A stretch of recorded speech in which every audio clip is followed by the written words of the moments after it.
Hello, and welcome to the Psych Tech at Work podcast. I am your host, Dr. Charles Handler, and as always, coming to you live from the UNIVAC studios in lovely New Orleans, Louisiana, where we are creating the future today.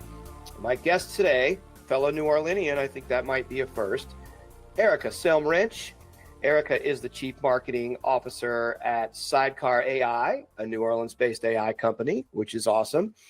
Sidecar provides AI education and an AI learning platform. We're going to hear all about that on the show, but really the context of it all is about AI education. What's it all about? How are people doing that? How are platforms doing that? And really we're going to end up on and weave in here personalized learning journeys. AI becoming our guide, AI becoming a person. Listen to me, AI becoming a thing that helps us understand specific things that are valuable to us. And we're going to talk all about that and more. So without further ado, welcome, Erica. How are you today? I'm doing great, Charles. How are you? I'm doing well. We are within probably 10 miles of each other, right? That's pretty rare. Yes, maybe closer than that. Yeah. I think we don't need to talk about our neighborhoods. Nobody will know what it is. So we're just close to one another. I don't think I've had many people from New Orleans here on the show. So it's really awesome to have that and to know that we have some good AI stuff going on in our city. We actually do. We have a lot of good stuff going on here. Yeah, there's a lot of activity in the tech space here, which is super exciting. I know. Well, tell us a little bit about who you are and what you're doing with Sidecar, right? That's your main gig? You got it. Yes, I have been part of Sidecar for about a year now and part of the larger Blue Cypress family of companies for about 8 years. And we always say we were doing AI before it was cool. And specifically at Sidecar, we are the AI education company for associations. So the portfolio of companies, we are all geared toward AI and associations, and Sidecar specifically is the education arm of that. And we really meet people where they are, whether it be, a free podcast or a free newsletter, or if they want to really start their journey of AI education in our AI Learning Hub. We have a certification that we offer through the Learning Hub. We also have a mastermind group for folks who are kind of ready for that 2.0 level education. And you name it in the world of AI education for associations and nonprofits, and we have you covered. Very nice. So you are providing curriculum, right? And you'll have a platform, I think we discussed, that probably uses AI to help teach people about AI, right? That's exactly right. And it's so important, this educational component, So professional associations, I think we all know what those are, but just to give some context, tell us a little bit about the typical client there, the typical use case, what have you.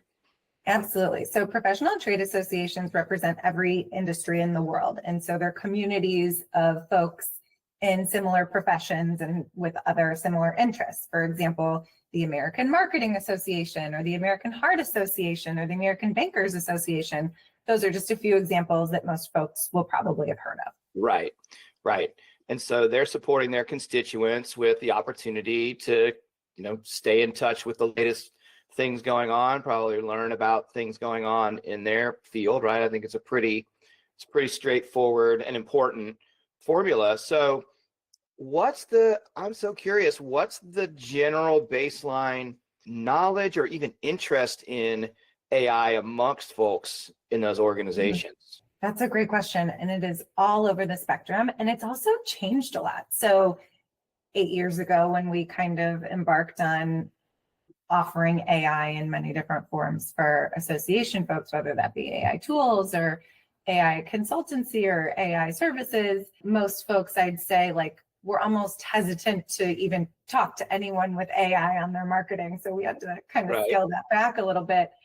But now it's not like, what is AI anymore? It's how can I use AI to elevate my mission and elevate my purpose for my members?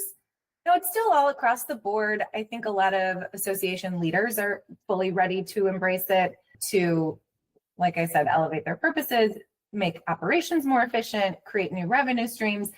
but then they still are, I think many of them are still struggling to get like the rest of their teams on board. Yeah. And so that's a case internally that needs to be made.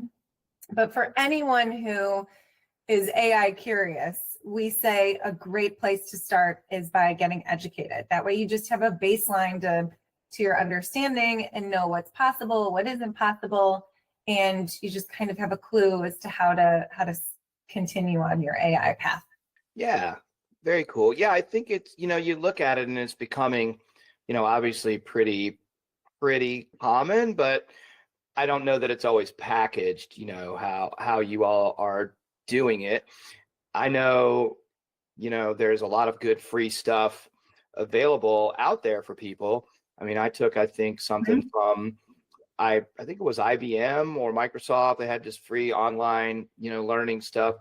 So from an instructional design standpoint, and really just, how are you getting to people? Because we're always very interested about the psychology of people's, fear of or interest in, depending on, who you're talking to and who you're talking about.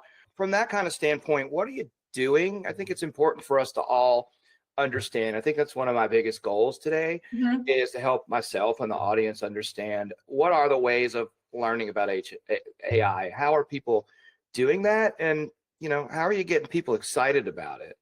Yeah, absolutely. I think of it in kind of two buckets. One is the foundational knowledge and the deeper understanding and applying or understanding what's possible in theory. So like we have foundations of AI courses and AI, how it can be applied to marketing, and AI for events, and AI general categories that associations or nonprofits in general might be interested in. But then we also have this abundant use case library where you can kind of see use cases and tools in action. So it's not just the theoretical, it's like, okay, but now how do I take this and use it in my job, in my day-to-day? And so and we think that's super important. And then we also put a really strong emphasis on continuing education, because this is just one point in time. Yeah. This stuff is moving at warp speed. So we have to make sure that we keep the latest and greatest knowledge in our learning hub, and we make sure to apply significant resources to doing that. Yeah. And it can be very hard to scale that stuff. So do you have, again, we're just thinking here about the applications of these things specifically, right? I mean, this is AI, I can go on GTP and, help me with my work or help me learn how to plant something in my garden. But there's got to be, when you're running a platform like that, there's got to be more to it, to creating content. And, a lot of people who do what I do are in the learning and development areas of their company, right? And so there's so much similarity here. And I always wondered, how are you, it's just so hard to keep up with it. And then you have different constituents. You have, like you said, American Heart Association, the American Association of Realtors, their use cases may be different. So do you have the ability to get very specific that way? That's a great question. So to answer the first piece of it, like how do we keep it updated, like what in terms of the wiring and the plumbing behind it all? So we actually use AI to efficiently and effectively update the learning content. So if, for example, like Gemini, now it's Gemini, not 3.5 or 2.5 anymore, but it's Gemini 45, we can make modifications to like just that segment of learning by using generative AI with obviously very much a human in the loop. And then in terms of applying it to, specific organizations. So we are mainly educating the association professionals. Right. And, they are all working for, organizations that help different communities, and their communities are all really different. But there is a good amount of consistency across an events person at the American Bankers Association versus an events person at the American Marketing Association. But you did also identify, a really big opportunity, which is how do we also help those associations educate their members, because that education is going to look tremendously different, how you educate marketers versus the bankers, of course. So Right. we've also done a lot of thinking and, like brainstorming around how we can help folks do that. Interesting. Mm-hmm. So there's so much to learn, and you're serving a lot of different people with this. So Mm-hmm. do you like, what's the part of this you're most proud of? What do you feel is different, maybe, that we could take away, that listeners could take away and say, these are some ideas we might have for our own AI education, or things that, just are pretty darn cool? Yeah. So we tell folks to kind of like take an inventory of their time and figure out where they're spending their time that might be on like the tedious and rote tasks and things that like human creativity and strategic thinking might not add a lot of value to. Yeah. So those are areas I think ripe for AI processizing and ripe for disruption. So that's one way that we say, like, this is how you can start thinking about it. And it makes it less scary when you think about, oh, it can actually help me automate away this part of my day that I don't really enjoy. Yeah. Mm-hmm. We've all been there, right? I mean, I think Right. that's the low-hanging fruit for sure. And do you get any kind of questions, or I don't know exactly how to bring it in the conversation, but people being worried or concerned about, in these associations, about, AI potentially eliminating jobs, or are they thinking about it? I always think about it like, it's going to create more jobs than it eliminates, probably. But anyway, what's the general? There's got to be, because whenever we talk about this stuff, we're always talking about the good stuff, the bad stuff. But when you're in the world of hiring and HR, and I think even the broader world, you see so much about AI and jobs and making things obsolete, et cetera. So you must touch on that. I'm curious of, what the sentiment is on that. Yeah, well, there's some adage that was put out there by a leader of a major tech organization. I can't remember which one, but it was AI, might not replace all jobs, but it will replace the people who don't know AI. Something along those lines, right? Right. Yeah. So we always say that leaders have an imperative to educate their teams, because you're working in the bubble of whatever organization you're working in, and maybe you're dabbling in AI, maybe not, but you're like probably really bogged down in the day-to-day of whatever your organization does. But your future might be outside that given organization, and it's leaders are really doing a disservice to their people if they're not preparing them for the future of this world that's going to look really different, and not just 5 years, but maybe even just 2 years down the line. Maybe it already does, right? I mean, it does. It absolutely does. Yes. I mean, I can't compare. When I started at RASA, which was the first organization I worked within in the Blue Cypress family. I used it for, it's still going somewhere in the background.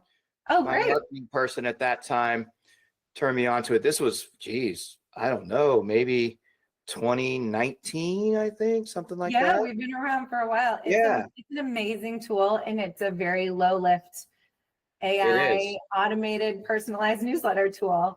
And, I kind of forgot where I was going with this. Well, I mean, I think it's cool to just talk about it a little, because it was actually, now that I think about it, right? That was 6-7 years ago. I swear, I think mine's still going. I just didn't end up with, maybe 75, 80 people on there. And it was hard for me to build the audience on it. And I got busy doing other stuff, but I think it's still going somewhere. But for those people who did subscribe, you're going to be top of mind for them forevermore. Well, now I think I should probably go back in there. Yeah, absolutely. What it was doing then, add some content. Add some new AI resources that people might like. Well, tell the world a little bit about the product. And I mean, I thought it was super cool then, and I'm sure I would still now, but it was kind of revolutionary in terms of what it was doing, because you just didn't have stuff doing that. Yeah, absolutely. Anyway, tell us a little bit. We were definitely ahead of our time. There's no doubt about it. And still to this day, there is not an email tool that does exactly what we do. So what RASA does is it looks to your trusted sources from around the web. So not only your own content resources, but other content resources that you've said, hey, these resources might produce content applicable to my audience. Right. It goes around and it pulls in relevant content, and then it looks to that content pool and picks out an individualized compilation of articles for each and every subscriber based on your reading preferences and behavior. So it's almost like this ABCDEFGHIJK test, Right. marketing test, like where everyone's getting their own personalized version. Wow. And personalization is really the future of marketing. I mean, generative AI is, all the hype right now, like generative images and videos and content and audio and code for good reason. But what doesn't get talked about quite as much is personalization by way of AI and how powerful that is. Yeah. Well, it gets to know you, right? I mean, ChatGPT, I've been using it exclusively pretty much as my, go-to for partnering with writing and whatever it is, whatever I use it, I'm on there all day. Yeah. But it called me by my name one time a while back, and that was pretty crazy. But that's where we're headed. We're headed to very personal assistant type, digital coworker type things. I could imagine. Well, let's talk about it, because obviously you were part of developing something that's pretty innovative. And now, as we talk about these trends, which I think we all can't really deny, that's exactly what it looks like. Who knows? But it's going to come fast. So how are you all thinking about, okay, this is going to be the future of education, right? We have some kind of a medium to connect with people, to deliver them content, and everybody's different, and they may want to learn different stuff. You know where I'm going. So what's the plans that you all have to be able to kind of advance the ball forward, with the cool stuff that's happening? It's going to happen. Yeah, I think personalized learning journeys are absolutely the future. What we've already built in is an AI learning assistant into our learning portal that you can interact with as you go through our curriculum. So if you're confused about something or you want to recap something, it's trained on all of our learning data so that you can interact and ask questions and reaffirm the important learnings. Yeah. And that's just the beginning. Yeah. Do you have an app? So we actually do not have a proprietary learning app. We put our content in an existing platform, but the bot that I was just talking about, the personalized learning friend, that is a tool that was created within the Blue Cypress family. So that is a proprietary tool. Yeah. Gotcha. So let's see. What's an actual use case for that? I work for the American Motorcycle Association, and so there probably is one of those, by the way. There is. Oh, absolutely. For everything. Yeah. Yeah. And so, I work there, and I'm curious about AI. I haven't done it, much. We have you guys, we're set up there, and I have access to that. So how am I being helped on my journey? And then, how's my daily use augment? Like, how am I interacting with this bot and with your system? What are my goals? Maybe. Yeah. It makes sense. Like, to put us in the shoes or seat of a user of this thing, and how are we making their day better and making them less afraid about AI, more excited about it? Yeah. Well, to talk about that, I'll just kind of talk about one of the packages that we offer to our clients, which is what we call Learning Hub for Teams. So that way there's a ton of value. Instead of buying like individual subscriptions for every single one of your employees, a CEO of an association might say, I need to get my entire team educated. I'm going to do a Teams package. And so it's kind of like an all-you-can-eat AI learning buffet, right? So let's say you're the CEO of American Motorcycle Association. You're going to buy this team package. We're going to get all of your employees in the Learning Hub. And then from there, it is kind of up to each employee how they want to progress with the content. We have 8 or 9, I think, core courses, and we're adding more and more all the time. That's the core stuff.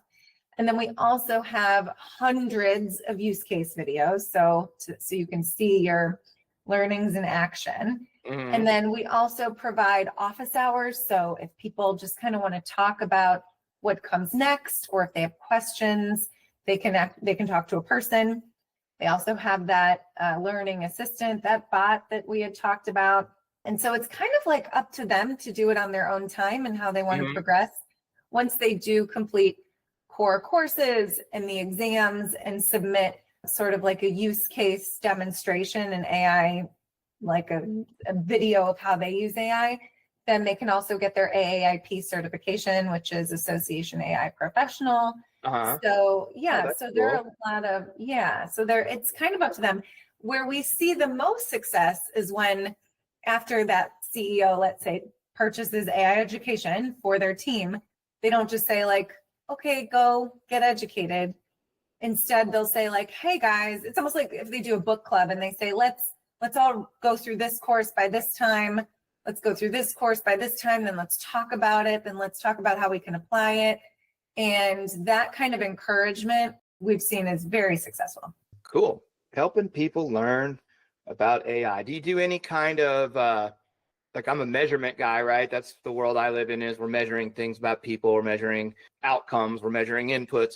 So you all do any kind of baseline, okay, you know, what's your ability level going in kind of thing? So you can kind of calibrate materials and also just get an idea for the company of where they are, you know. Yeah, that's coming with our personalized learning tracks, but we don't have like a pre-learning calibration today, but I think that's a fabulous idea. Yeah, and post-learning too, right? Where right. Well, that like I guess exams and submitting use cases and videos. Yeah, there's, you know, to get nerdy, Kilpatrick's, you know, hierarchy, whatever, of learning. So there's 5 levels, I think, and you know, the last one is application on the job. So, you know, are you applying what you learned on the job? And I wonder, so we're educating people about it. But I'm always curious, because I think every company's different. What's the general, you know, okay, so I've taken the courses, whatever they are, and I've personalized that journey, and now I'm back on my job, or I'm, you know, done with the training and I'm looking at my job here. What do you think the transfer to the job, like, do you have any, you may not have any knowledge of this, but how much are people then going and using this stuff on the job, feeling more empowered, and do their jobs even give them that opportunity, right? AI hasn't really saturated every corner of what people do in an organization yet. Right.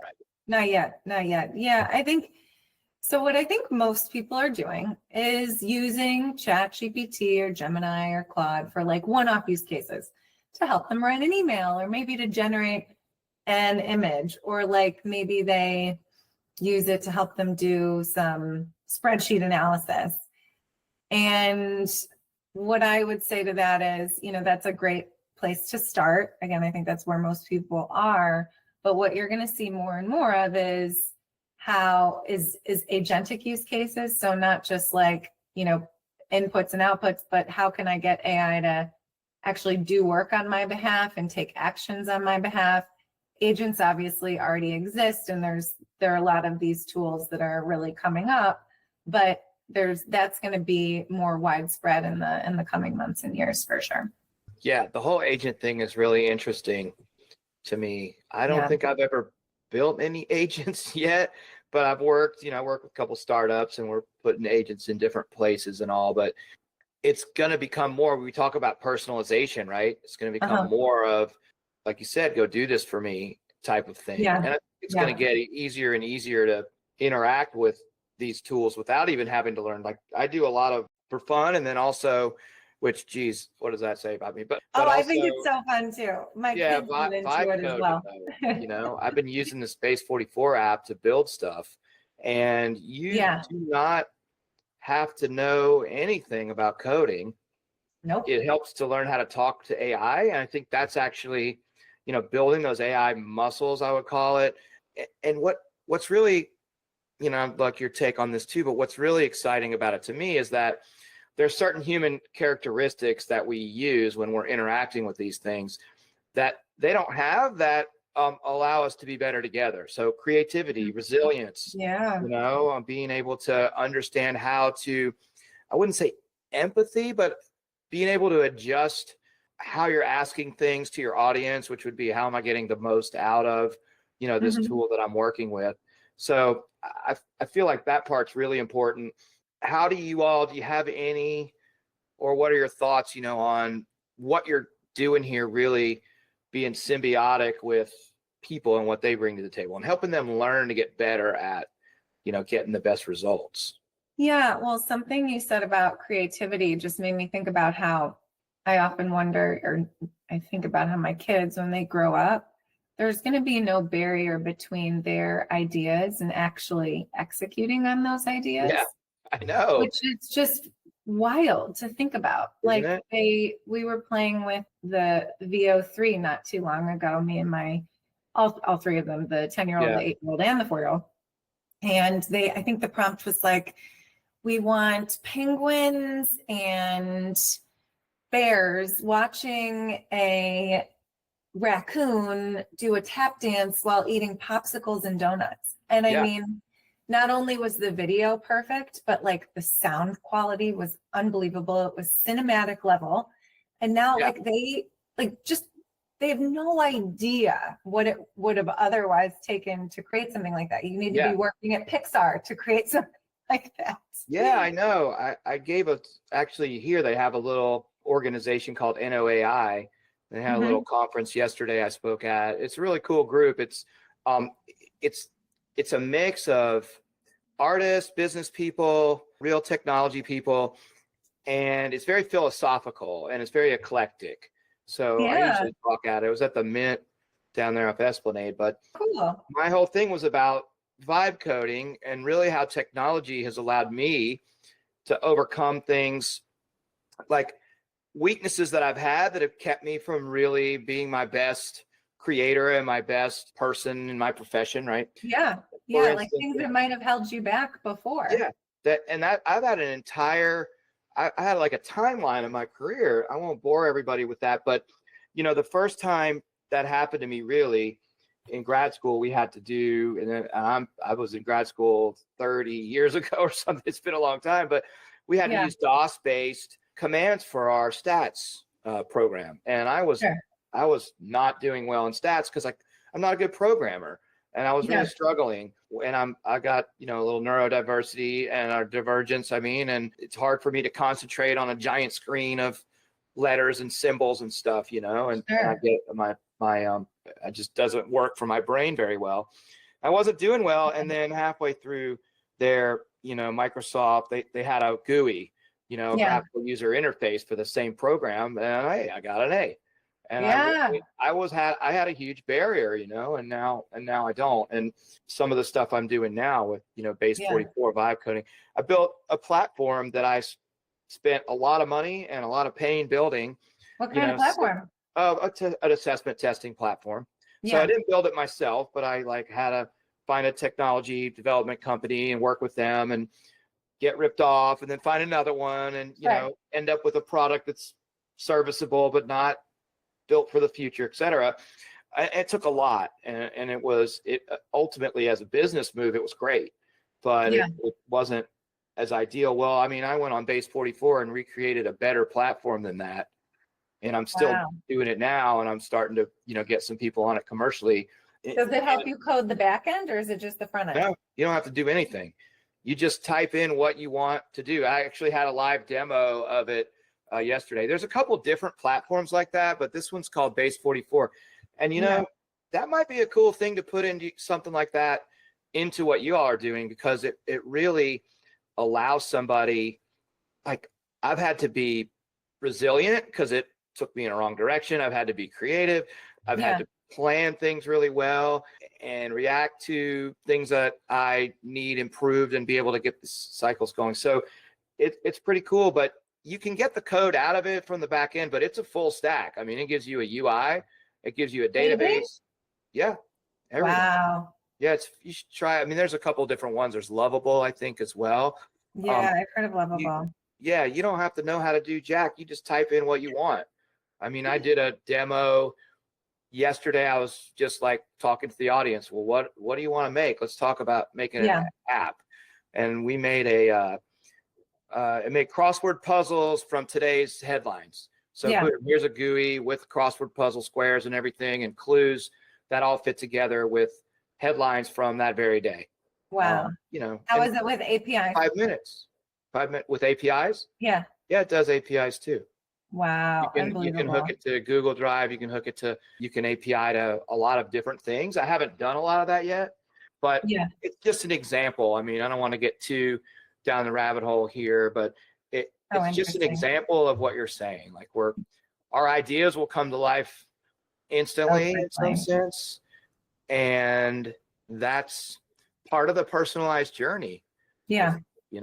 So how are you all going to manage or do when it becomes that personalized and where you might not even need a learning platform, or you may be able to, in your job, just say, I don't know what it is.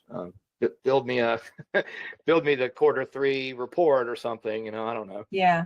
I think all of these companies, they're all fighting to be your core platform for everything, right?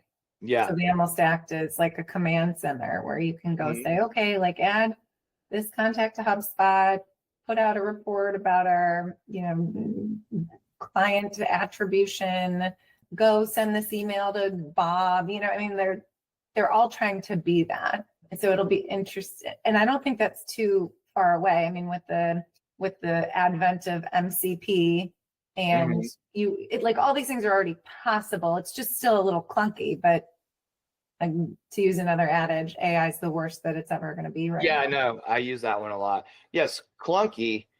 It's funny to say that though, because if you think about how it was before this, it was really clunky. And we're just getting started, like you say. But I mean, if you can think back to 2022, when we're first using this stuff, I mean, I got to be honest, I'm still just kind of step back in awe of what I'm able to do and how much of the tedious work, to your point, that everybody does. And in my field, we have that too. I don't have to do that anymore. Right. Be awesome. Yeah. In the marketing realm too. I mean, there's just so much applicability. Yeah. So back to kind of the conversation about AI learning platforms. Well, what's the most popular? I'm sure you keep, metrics or whatever and in the tabs of it. What's the most popular thing people are going in to learn about? I think that the prompt engineering is where a lot of people start. It's like start with your ABCs, so to speak, like how you talk to these tools. And then the foundations of AI, I think, are probably the two most popular. Maybe close third is marketing. But usually people who are, committed to AI education, they're the ones who start, usually finish. So they're all kind of neck and neck. Yeah. Well, what about hands-on stuff? So, that's been one of the other, and that's really like stuff I was just talking about is, you can query a recipe or a trip plan, or you don't really need an app to do that stuff, right? Yeah. That's hands-on, but is there any more complex, hands-on learning opportunities where you're building something or just doing beyond just prompting, back and forth? Yeah. One use case example that we have in the library is conference venue sourcing. So like the process of putting out an RFP for an event and then vetting all those people and seeing if they meet your criteria, and just it is a rigmarole, to say the least. Oh, I bet. So we have a use case around how to cut many steps out of that process in the use case library. Gotcha. So it's That's like just one example. Yeah. Yeah. It's like a template. If I were trying to do that, I would go on there, and then what would I see? Just an example of how someone else did it, or would I get actual prompts and things? Yes. You see it all in action. Yeah. Gotcha. Wow. That's pretty cool. Yeah. So this is really interesting. I have a variety of different people, but we've never really had anybody on the show here who has the perspective, or I guess is involved in this side of, utilizing AI, and it's going to be critical. I mean, you're basically in the workplace. So do you have any HR or kind of people related applications and teaching anybody about how to, properly or not at all use AI for screening, or how do you Oh, look at how God. AI is helping people cheat, or, anything like that? I wish, well, in terms of HR and the job application process, like they're in the mud right now, right? Yeah. Because you have AI helping applicants get out applications like never before. I mean, Yeah. you can Oh, you're personalize talking an about my world. I know all about it. Oh, yeah, I'm not, this Yeah. isn't news to you. I mean, Yeah. I think the future is human for this until you can get really good AI to figure out which applications used AI. Yeah, And exactly. or applicants used AI. Yeah, it's pretty Yeah. wild. We have AI evaluating AI. And I think, you'll have AI hiring agents or whatever. There's a really cool use case, also a little scary to me. Perplexity has these templates, I guess, for different outcomes. It was kind of buried. I tried to find it again. It took me a minute, but it basically is an example or case study of where someone is looking to hire an engineer with very specific type of engineering, and Yeah, then they wanted only from a prestigious university, only like in the Bay Area. It was a lot of these parameters. I And heard this about thing this. went out there and came up with a list of people, that weren't hallucinated, and said these are the people, and scored those people and said these are the people you should talk to. Yeah, That's what we call a sourcing tool, but there's yeah. also evaluating applicants. And you go to the HR technology world and their conference, like I just came back from, and there's a lot of, because hiring's tough, and people hate Already it without in AI HR, right? muddying it up. Yeah. Yeah. So, but then you got to wonder, well, what's the reality? Like, is this really working? What the hell's going on? Can I trust it, etc.? But there's a lot of it thrust on us. You may not have that. I'm curious, in your world, you may not have that layer of, can we trust this? Is it accurate? Is it biased? I mean, you're basically helping people learn. The Mhm. stakes for an individual in their career are, it's part of maybe high, maybe too high of war, but it's important. Mhm. But hiring is, we call that high stakes, I believe it's high stakes. Yeah. And Yeah. especially the smaller an organization, the higher stakes it is, because every single hire in those early days is going to impact the culture tremendously. Yeah. Well, cool. This has been great. I've really enjoyed speaking with you. And again, you got a really unique perspective. Thank What, you. yeah, what should people know about the future of AI and learning? What do you think the listeners should take away and say, wow, that makes me feel like I'm more educated, but also makes me excited about how I can go out and learn this stuff? I think if someone spends half hour a day, they can Uh, become an expert in a matter of weeks or months. yeah. It doesn't take much. And I think what people could aspire to be is the expert in their own organization. There's a lot of room probably to add value, not just, to your peers and companies' work, but just then to like propel your own career forward and by being the go-to AI person in your cohort. Yeah. Well, we all better start using it. I think education, it's going to change so much too. Like you said, it's going to get easier and easier to interact. So ultimately, it may just be more about how to get things done, and technology is going to be part of it. Am I making sense, right? Like Yeah, learning about AI, maybe less of the foundational stuff, right. more just, learning how to do something, and AI is part of that. Yeah, Yeah. right. Yeah. Based on, your profession, and AI is obviously like in every single corner of it right now. How are folks like you handling the change? Oh my gosh. Well, it's transformative for me. Mhm. I'm working for a couple AI startups, putting what I know in there. So that's exciting to me.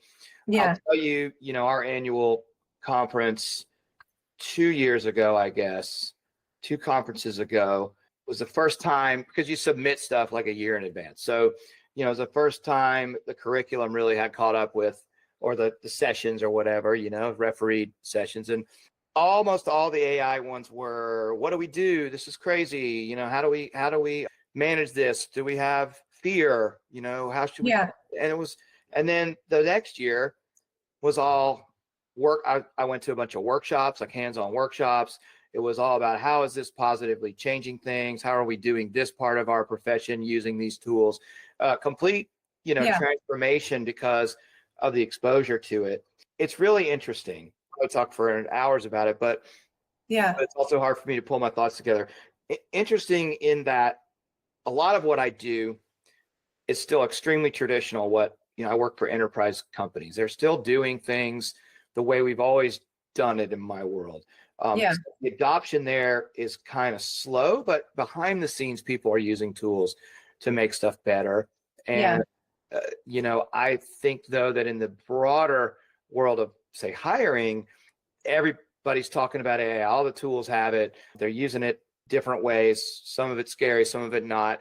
It's a lot harder to figure out what the hell's going on. But Right. I was telling my son at lunch today about, we were talking about his future and how he would be interacting. I was like, you're going to have robots that look like people that are, doing stuff. I feel like that's happening. Right. Like, I won't be alive, but you will be seeing that. Absolutely. And they're going to have to be, our kids are going to have to be able to differentiate between, or always just ask the question of, is this real or is this manufactured too? Yeah. He played me a little thing on YouTube. He said, you got to watch this.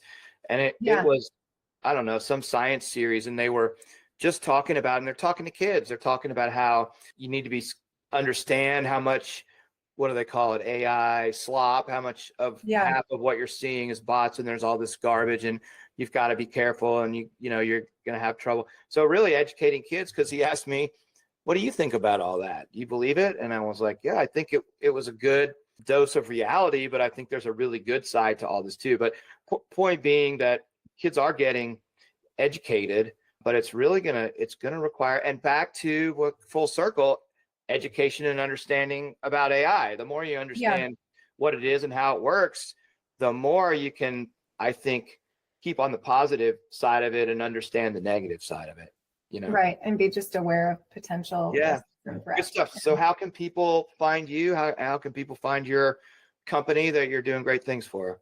Yeah, so we can be reached at sidecar.ai. And if you want to reach out to me, I'm very active on LinkedIn, Erica Salm Rench.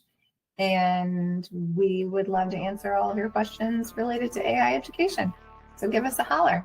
Good deal. Maybe I'll bump into you at the coffee shop somewhere. Now I know what you look like. So. Yeah, we're not just noting heads. Maybe one day. All right. Awesome. Thank you so much. Thanks, Charles. Yeah.